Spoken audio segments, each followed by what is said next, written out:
안녕하세요. 오늘 저희와 함께 C.S. 루이스의 순전한 기독교, 그 안에서도 그리스도인의 행동, 장을 좀 깊이 들여다보려고 합니다. 특히 결혼에 대한 그의 생각을 좀 파헤쳐 볼 텐데요. 재밌는 건 루이스 본인은 정작 이걸 쓸 때 독신이었다는 거죠. 그럼에도 불구하고 기독교적인 관점에서 결혼의 본질이나 뭐 약속, 사랑, 또 가정 내 역할 같은 것에 대해 굉장히 단호하고 어떻게 보면 좀 도발적인 주장들을 내놓습니다. 당신이 이 주제에 대해 보내주신 여러 자료들과 함께 루이스의 좀 날카로운 통찰들, 그리고 논란이 될 만한 부분까지 한번 솔직하게 이야기 나눠보겠습니다. 그의 시각이 지금 우리에게 어떤 질문을 던지는지 한번 같이 따라가 보시죠. 우선 루이스한테 결혼이라는 건요, 그냥 뭐 감정 표현이나 사회적 계약 이런 거 이상이었어요. 남편과 아내가 말 그대로 하나의 유기체가 된다.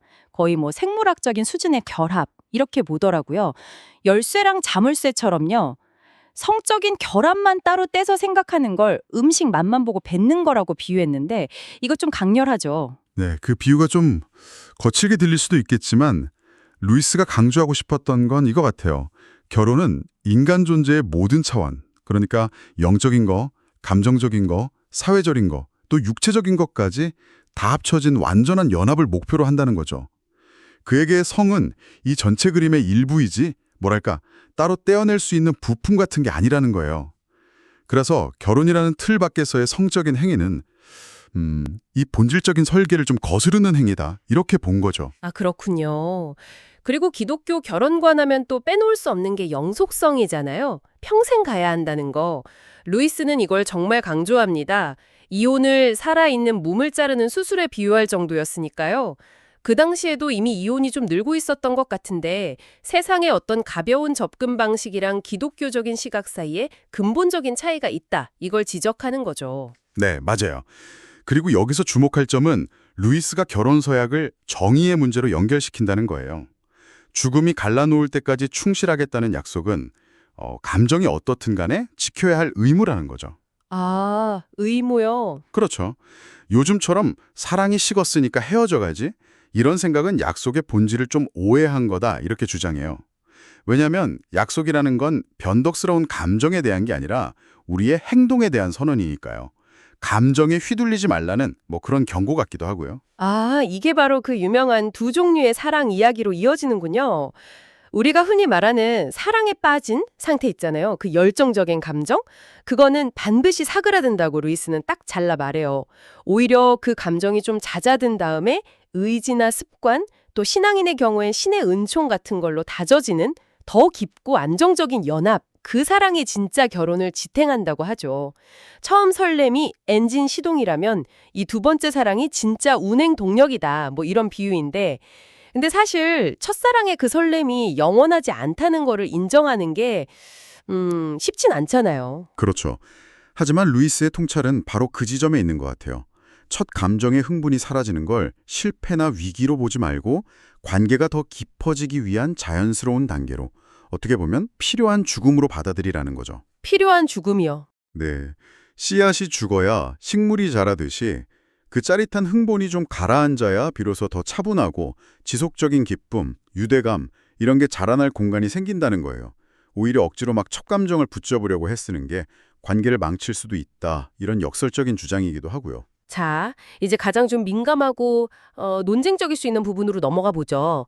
아내가 남편에게 순종하고 남편이 가정의 머리가 된다는 개념인데요. 루이스는 왜 가정에 이런 역할 분담, 소위 머리가 필요하고 또 왜 남성의 그 역할을 맡는 게 자연스럽다고 봤을까요?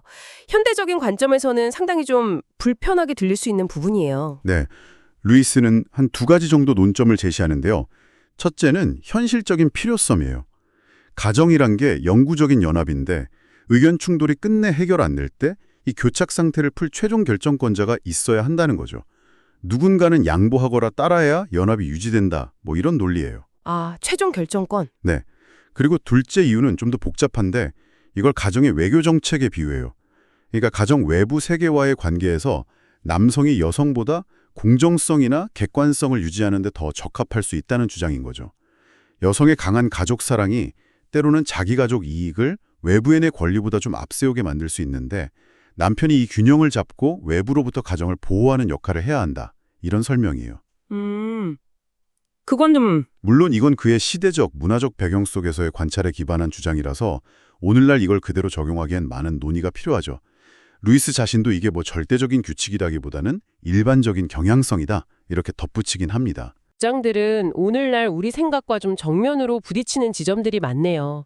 결혼을 낭만적인 감정의 결과로만 보는 시각에 근본적인 질문을 던지고 또 약속의 무게나 의지적인 사랑의 중요성을 강조하고 가정 내 역할에 대한 전통적인 시각까지. 그의 글은 편안함보다는 좀 불편한 질문들을 더 많이 남기는 것 같아요. 맞습니다. 그의 목적 자체가 우리를 편안하게 하려는 게 아니라 그가 믿는 기독교적 진리를 명료하게 제시하는 것이었으니까요. 그의 주장들이 오늘날 우리 사회의 통념과 좀 다르다고 해서 뭐 그 가치가 없는 건 아니겠죠? 오히려 우리가 너무 당연하게 여기는 사랑이나 결혼의 의미를 다시 한번 깊이 생각해보게 만드는 계기가 될 수 있을 겁니다. 네, 오늘 C.S. 루이스의 결혼관을 통해 많은 생각할 거리를 얻으셨기를 바랍니다. 그렇다면 마지막으로 당신께 이런 질문을 하나 던지면서 마무리하고 싶습니다. 만약 루이스의 주장처럼 사랑의 감정이 결혼을 지탱하는 유일하거나 가장 중요한 요소가 아니라면 우리는 관계의 지속성과 행복을 위해서 무엇에 더 주목해야 할까요? 다음에 또 다른 깊이 있는 탐구로 찾아뵙겠습니다.